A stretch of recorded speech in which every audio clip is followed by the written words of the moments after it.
Hi, everybody. Welcome to my channel, US Canada Dreamers.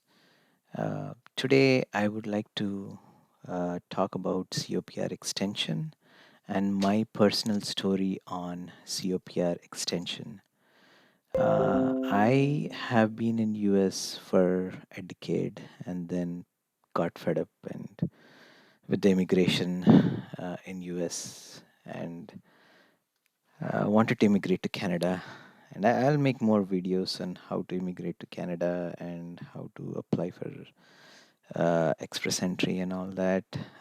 But I went through all that hurdle, finally got my COPR, and then the pandemic hit in, right?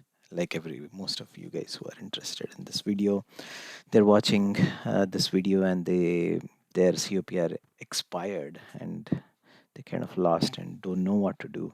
And even I was lost in a similar boat, and I tried to look online and get a lot of information, but I didn't find any good information, mainly for people whose COPR has expired and wanted to get an extension. So this is my personal story, how my COPR expired and how I was able to get a COPR extension. So let's get right to it, right? So just get started. So a little bit about my first COPR, right? So my first COPR, I went through all the hurdles of writing IELTS and all the all the important stuff needed for immigrating to Canada, and finally I got my COPR, and I got it in Feb 10th, 2020, and it was valid for June 4th, 2020. And I am currently in US, and like any one of you, and even people in India and South Asia, and we would want to immigrate to Canada in a warm weather, and we were thinking, okay, let's wait until April, let the warm weather kick in, and we'll go there and kind of even do a soft landing or even permanently move. But as you guys know, the COVID situation hit in, and things changed. The world completely changed, and uh, and we were in the similar boat. These are few dates, important dates for you guys. You guys know and aware of this. If you see here, the travel restrictions started on March 18th. You guys at this point are aware of this. March 18th, everything changed, and only uh, people who had valid COPR um, after March 18th were allowed, and that too, it was even probably after a month. And then the whole world was in a pandemic situation, and nobody wanted to travel anywhere, forget Canada. They didn't even want to go to their next town or even their next house. So, um, I mean, I was in the similar boat, and I was in the same situation. I had kids and didn't want to take the risk, and I didn't want to go to Canada. So, like everybody did, I didn't want to go to Canada before the June 4th, and I had to submit a web form saying that I'm not ready to travel.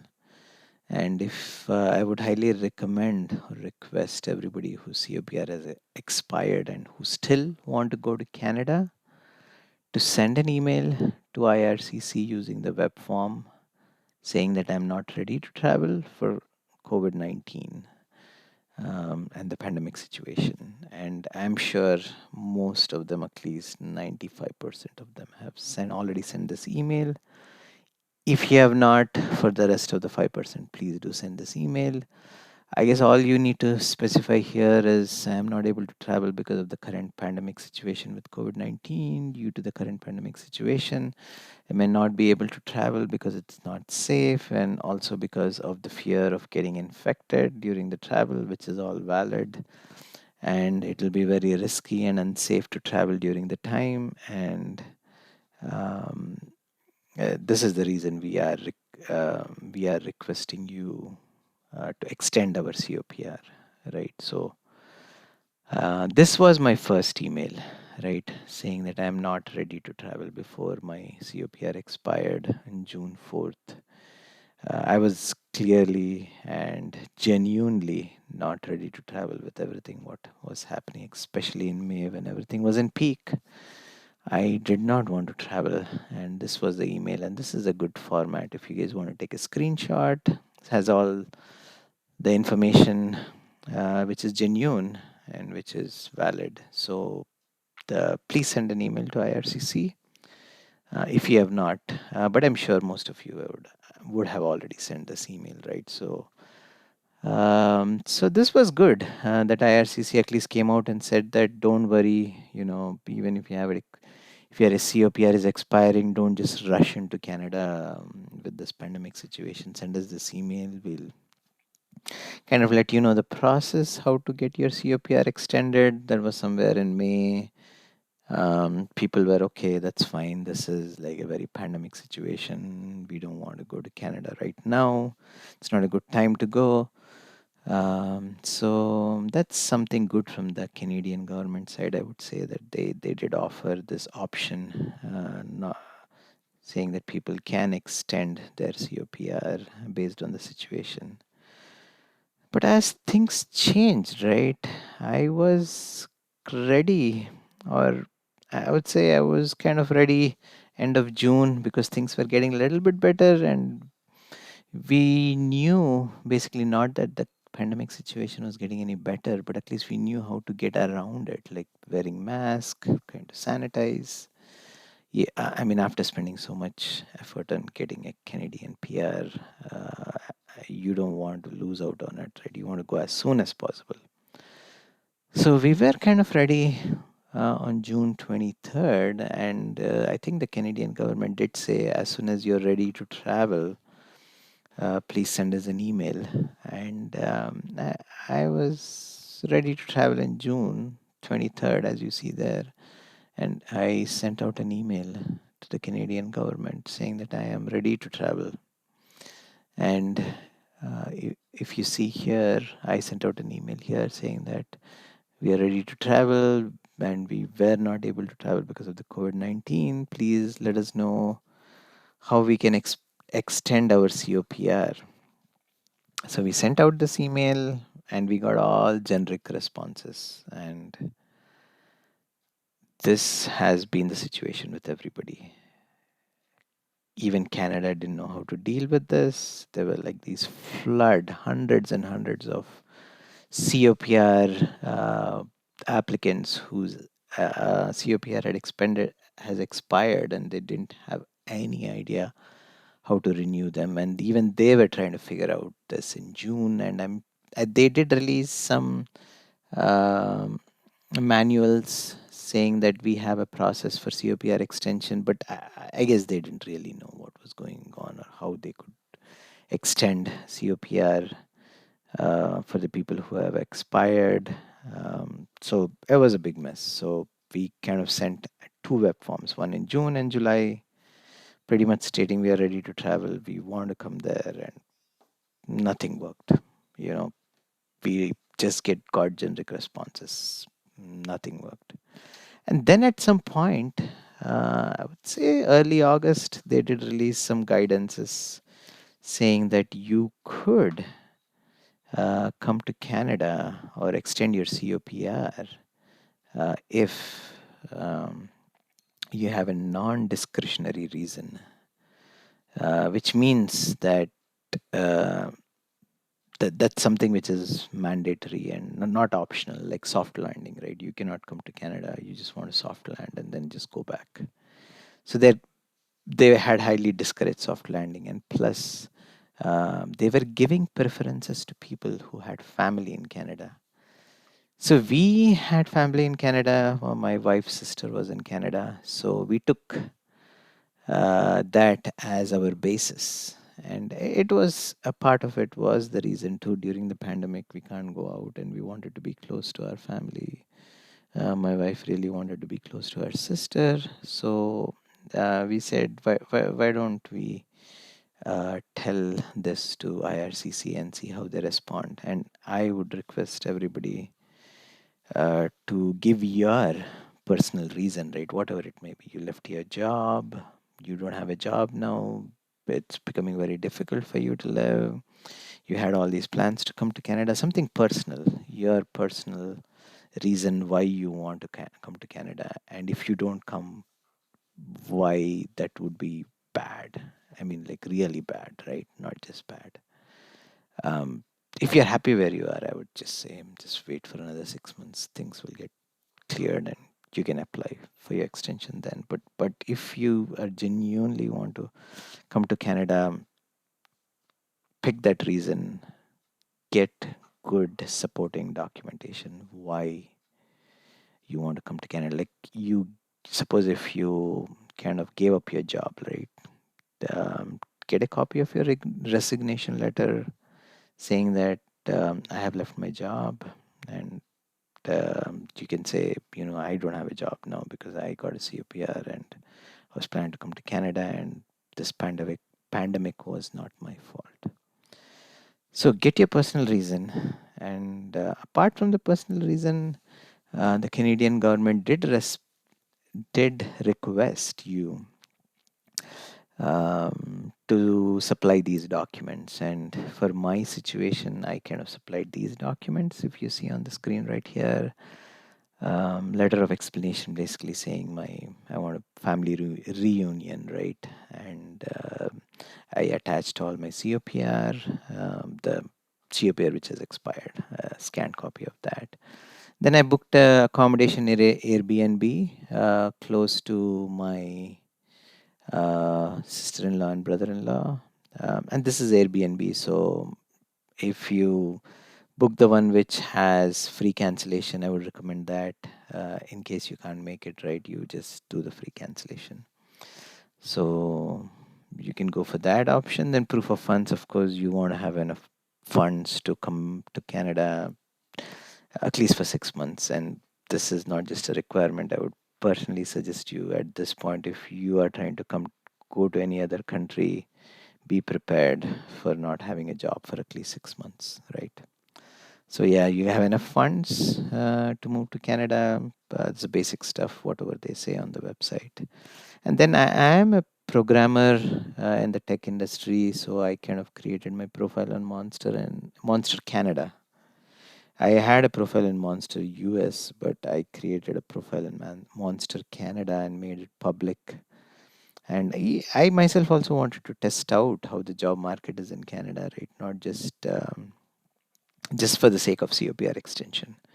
And actually, I was surprised with all the negative feedback I was getting from Canada in terms of jobs, basically, right? That there are no jobs in Canada. I think the tech industry is pretty strong, and you could get if you are pretty experienced, I think you could easily get, I would say, with Canadian dollars, 160 Canadian dollars per year easily for a good technical background.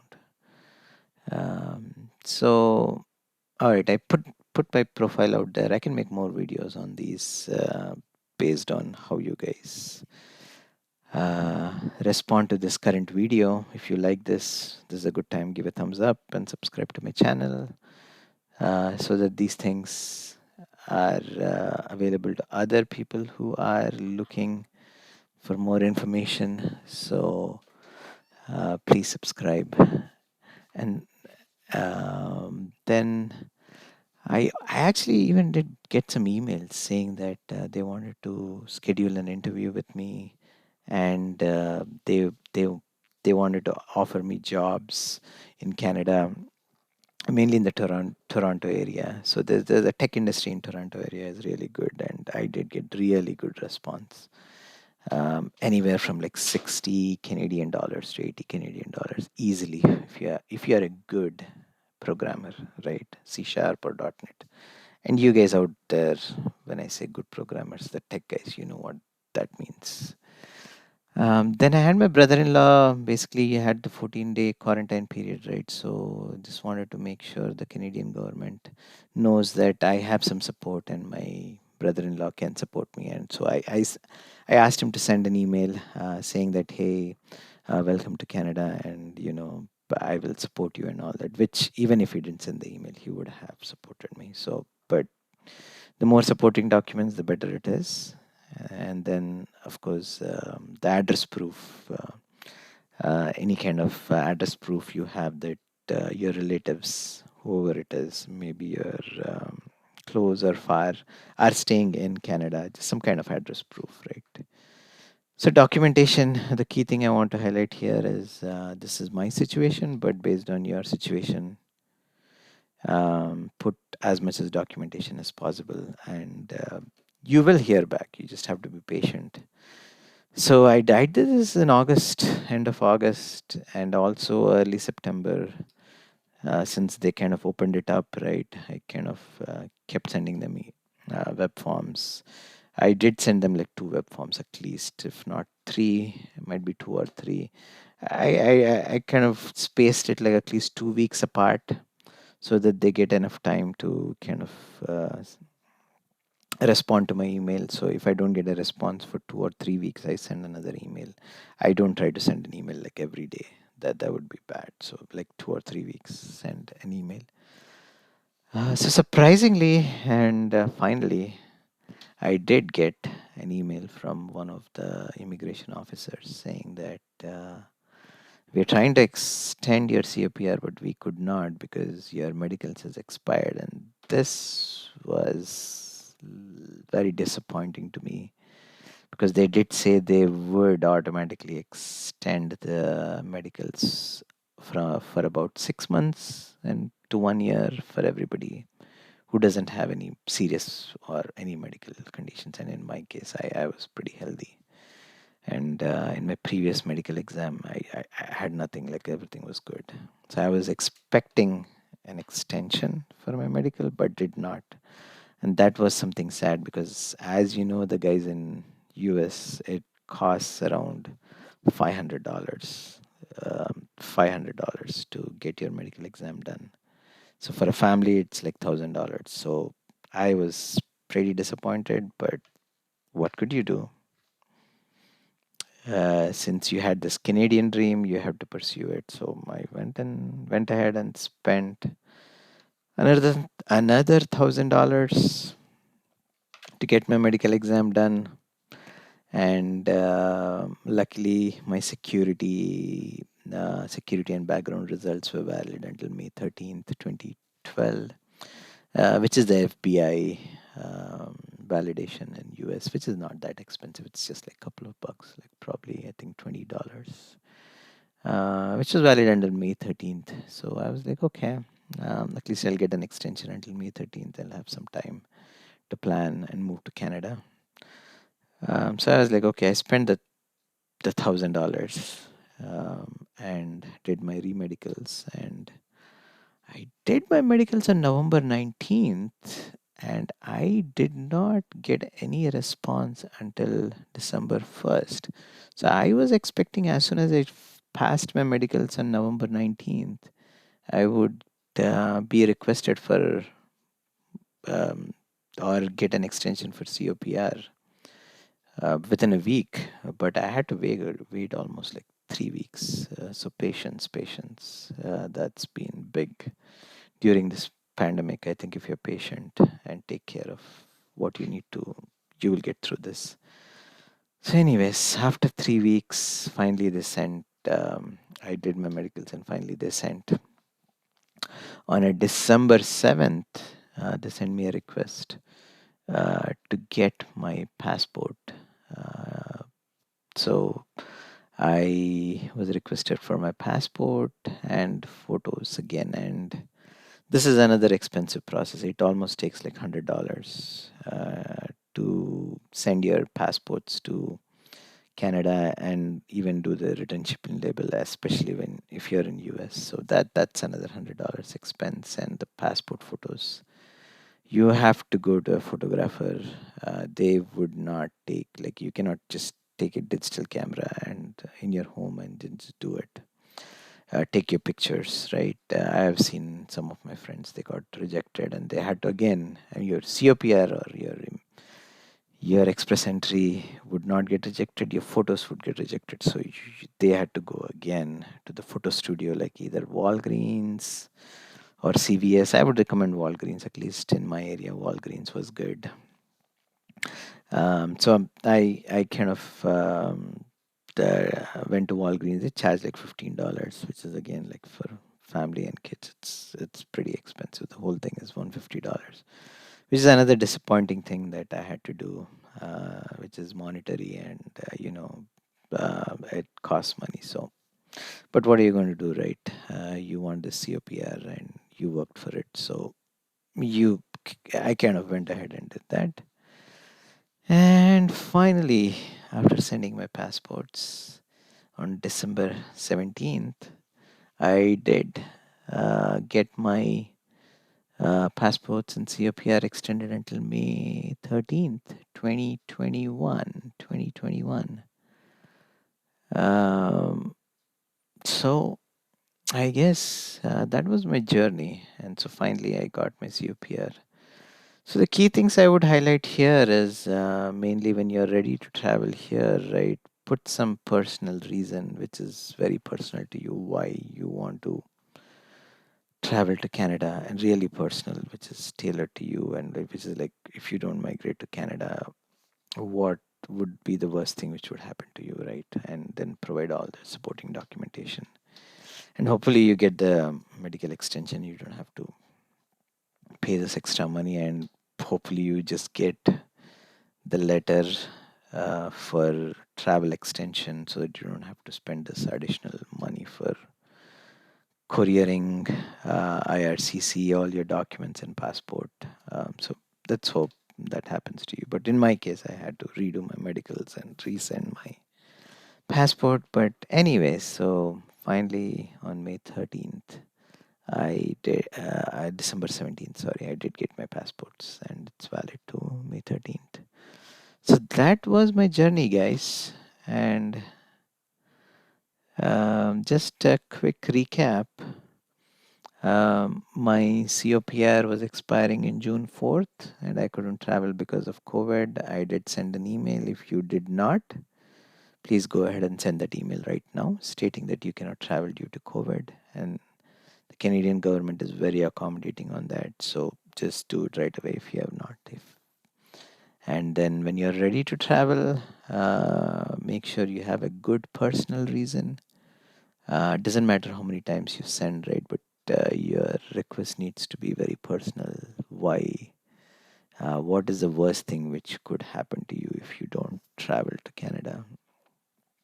And put that and put supporting documentation. And hopefully, you don't have to redo your medicals, and hopefully, you don't have to send your passport again. But if you have to, then it is what it is. And if you have to send your passports, please go to a photographer. Don't try to take it at home. And that's pretty much it, I think. That's all I have. This is my personal experience. And I would say ask any questions you have, and let me know if you want to make any, if you want me to make any separate videos in terms of um, how people in US can apply for a COPR or express entry. What are the options? I had to go through this. Was like a couple of years journey, and we were lacking few points, and luckily my wife's sister was in Canada, so we got additional points and we were able to get through it. But I have enough information, even if you didn't have any other sources. I can give you more advice, but I would like you guys to let me know what kind of videos you want me to make. Is it you want me to make videos on the process for applying for express entry, or more videos, a little bit elaborating on COPR extension? So that's it pretty much for me. Thanks for hanging in there. Hopefully you got good information, and hopefully you get your extension soon. And good luck, guys. Happy holidays. Bye now.